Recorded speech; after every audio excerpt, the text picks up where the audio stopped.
Today I'm bringing you my abysmal November wrap-up.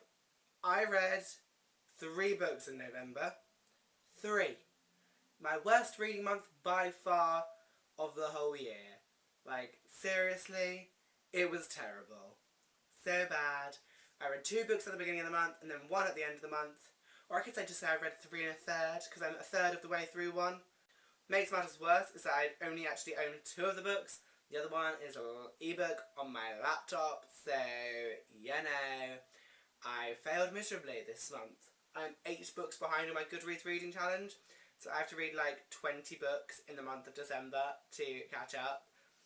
We'll see if that happens. But the first book I read in November was The Ranger's Apprentice by John Flanagan, which I did do a full review for, so there's a video for that. But if you don't know what this series is about, it's about a young boy named Will who is apprenticed to a ranger, and the rangers are kind of mysterious, and, you know, they're tasked with, like, protecting their baroncy? They're, like, their baron's lands or something.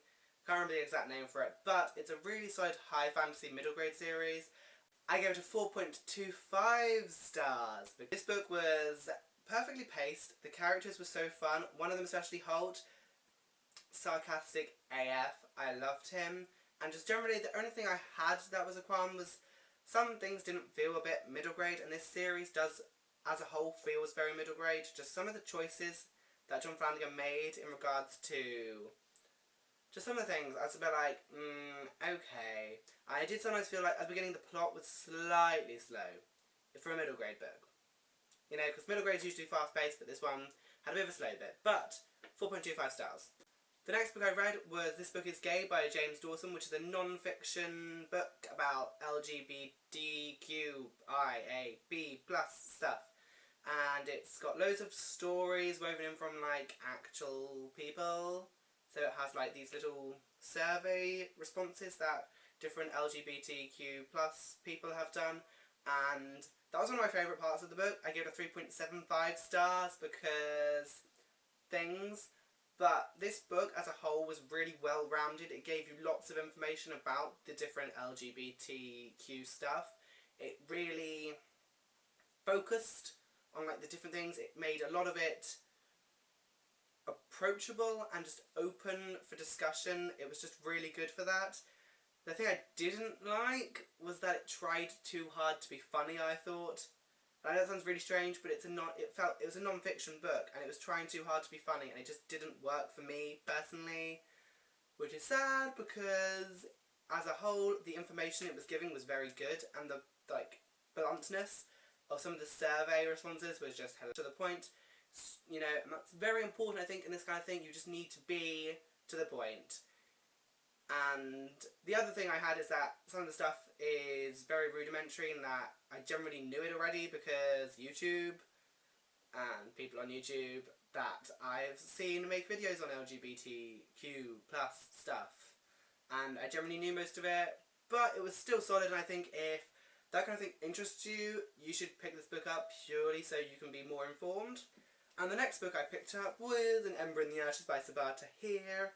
So this book is a fantasy story about an empire and 2 characters who are living in the empire. One of them is Leia. I don't know how to say her name, and she is a servant girl, really. She's a slave girl whose brother gets captured, and she basically goes on a mission to save him because she needs to go on a mission to save him because the Resistance won't help her unless she does this thing. So that is where we start with her, and then we have Eli, who is a soldier for the Empire, and he really doesn't want to be, so he is plotting his escape as it nears his graduation, but things go awry, obviously, and he ends up staying, and things get very messy, very quickly. So this book I gave a 4.5 stars to because it was amazing. You may be asking why it didn't get 5 stars, and the only thing I felt was a bit strange was the world building. She did a good job of like weaving it in. I just didn't think there was enough for a book that was just so The world was so important to the development of the book. I think it could have just done with a little bit more, which is why I got a 4.5 stars. This has got the introduction of the supernatural aspects, which I expected because it's marketed as a high fantasy, which generally includes magic and stuff. And just, wow. There's some of the supporting characters in this series who are just phenomenal in this book.